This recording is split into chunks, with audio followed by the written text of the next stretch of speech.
Fair warning before the video starts proper. The art style in this game has a lot of really bright, colorful lights in it, and those may affect you if you are photosensitive. I did notice that I got a bit of eye strain as I was playing this thing, and I am somewhat photosensitive, but it wasn't really enough to really give me nasty headaches or anything. Certainly not to the same degree of something like the Syndicate FPS. So just keep that in mind if you're going to continue watching this thing. Hey everybody, this is my thoughts on the press demo for Void and Meddler. This is an upcoming point-and-click adventure game developed by NoCVT and published by Mi-Clos Studio. If you're not familiar with Mi-Clos, you may recognize the name if you've seen my video on Out There Omega Edition. They actually contacted me about that as well. And I won't really go into detail here, but that was a roguelike space exploration kind of thing. And it was a pretty interesting little game, but eventually one of the people at Mi-Clos contacted me about Void and Meddler. And if you guys have been watching my channel for a while, you know that I'm really into point-and-click adventure games, and I'm also a rather big fan of cyberpunk. And this scratches both of those itches, although it's still kind of hard to wrap your head around, partly because I think a lot of things are lost in translation. The developers are French, and it shows sometimes. The English translation is not exactly the best around. It could improve later on when the final release version comes out later this month, but we'll have to just wait and see on that. But suffice to say, one of the first things you'll notice is that this has a sort of hybrid art style.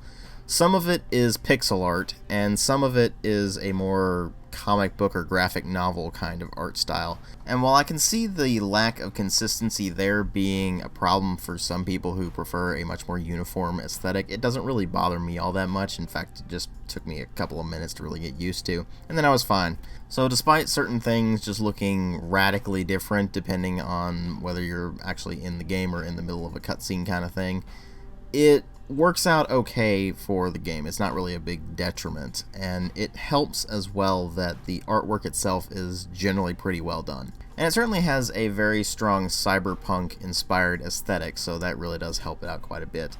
But then there's the sound design, which is really limited to one thing, and that's music. And I'm really not sure what to make of the music right now.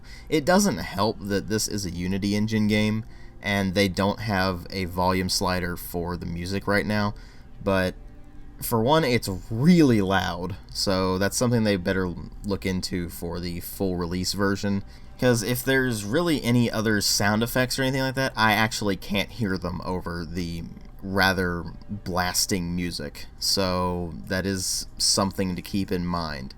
And the music itself, I'm not really sold on yet. Now, I did listen to a couple of the tracks individually, and they were pretty solid stuff. It's electronic, noise-inspired stuff for the most part, but it sounds like the kind of thing you would expect to see in a darker sort of cyberpunk setting, so it all works out okay for the general aesthetic. But again, it's really loud, so that does prove a bit distracting. So again, that's something they better keep in mind when they're going into the full release version. As far as the game itself goes, the press demo doesn't really have a whole lot of content. It's basically there to give you an idea of what the general gameplay functions are like. And in that regard, it reminds me of a sort of verb coin system, or something like, say, Gemini Rue did, where you will click on things and it will bring up a sort of radial menu with various actions you can perform. And it takes some getting used to, but generally speaking, it's pretty intuitive and works alright. You also have an inventory that you can scroll up to at the top of the screen. But there is one glaring problem I have with it, and that is solely related to the way that the story is being told.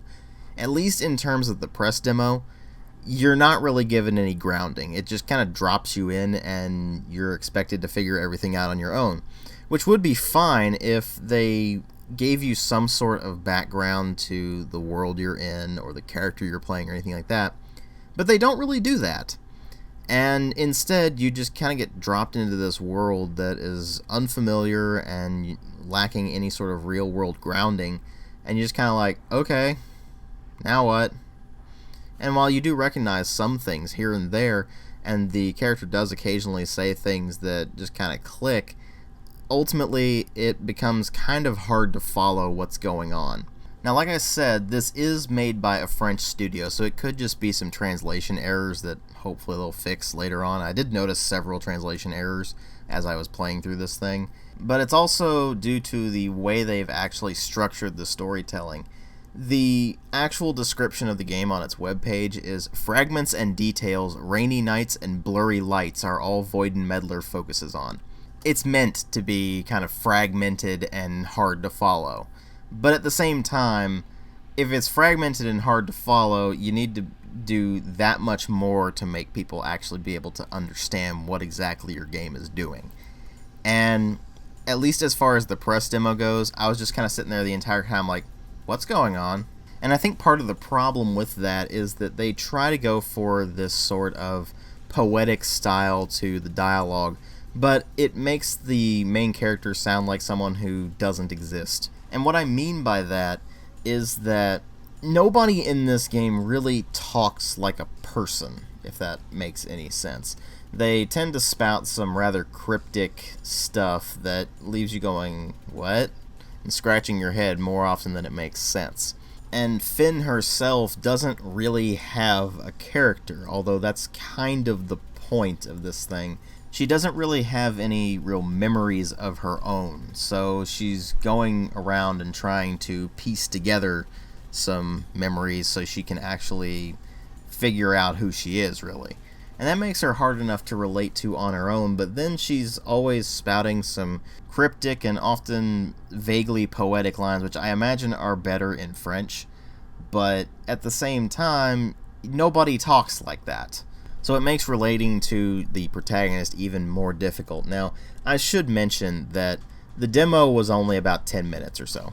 So this thing is fairly short, and what ends up happening is that it raises more questions than it answers, which is pretty much what I expected to begin with, because you don't really go into an adventure game like this and expect everything to become clear in a 10-minute or so demo.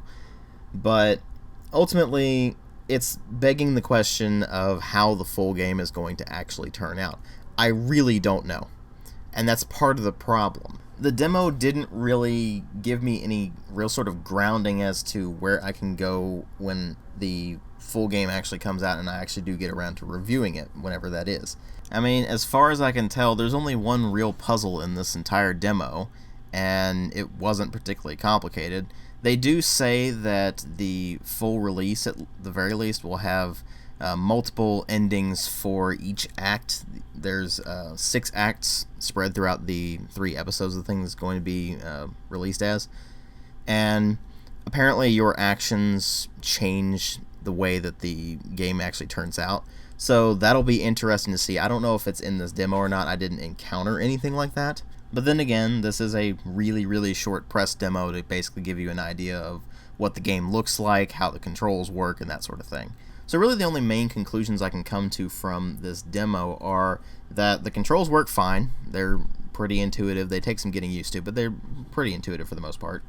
The puzzles don't seem horribly complicated just from what I experienced in the demo, but that could change, and they could get a lot better in the full release. In fact, I hope they do, because if they're all this kind of simplicity, then it might lose steam a lot quicker than they would hope. The dialogue needs to be worked on simply because it didn't translate as well as it could have been from French. So I feel like some things have been lost in translation, and they should get to work on that to make this as understandable as possible to those of us who don't speak French. And don't get me wrong, I know how translation is. It's never going to be 100% exact, but that's ultimately one of the biggest problems that this game has, just from seeing what they've put together for this press demo. If you're going to try for the whole poetic or cryptic kind of dialogue, then what you really need to do is make it as comprehensible as possible in the target language. So in this case, their original language is French. They're targeting English, at least in terms of what I played. I believe they're going to be releasing it in other languages as well, but I'm not 100% sure on that. But they need to sort that out, because if you're going to have cryptic and poetic kind of stuff, and if they just kind of do a straight translation, then it's really not going to have the same effect. So that is something they should work on pretty heavily. But the only other things I can really complain about per se are the lack of audio options. Again, that audio is too loud. You got to add in a volume slider of some kind, preferably one for the music, so it can be turned down to a degree where I can actually hear what's going on, because otherwise it is ridiculously loud. And if there is any sort of sound effects, again, I can't hear them just because the music's so loud. But at the very least, the demo has accomplished its job of making me curious about how the full game is going to turn out. I will, of course, be reviewing it when I can. They are releasing it in an episodic structure. It's going to be 3 episodes, and each of those is going to have 2 acts within it. So basically, I'm going to review it once all 3 episodes are out, and then I can get the full comprehensive picture of how the game is, because that's just how I do episodic content. But until then, the game looks interesting. It's certainly kind of up my alley. It's cyberpunk. It's a point-and-click adventure. You got me sold right there. Although it is kind of hard for me to wrap my head around, because there is so much that is not really familiar about the game. So maybe a bit to help acclimate the player to these brave new world, so to speak, would be rather helpful. Because as it stands, it just kind of drops you in and expects you to pretty much know things or figure them out for yourself. And while you can do that for certain things, you can't do it for others. And some things are just straight up not explained. So the adjustment period is definitely a problem. But I'm going to reserve final judgment until I actually play the full game all the way through. So there is that. Especially considering that it seems to predicate on choice and consequence. So I am going to definitely need to evaluate that more thoroughly. And I might go back into this demo and see if there's anything that I missed that might have had these choices and consequences play out a bit differently. But we'll have to wait and see on that. Thanks for watching.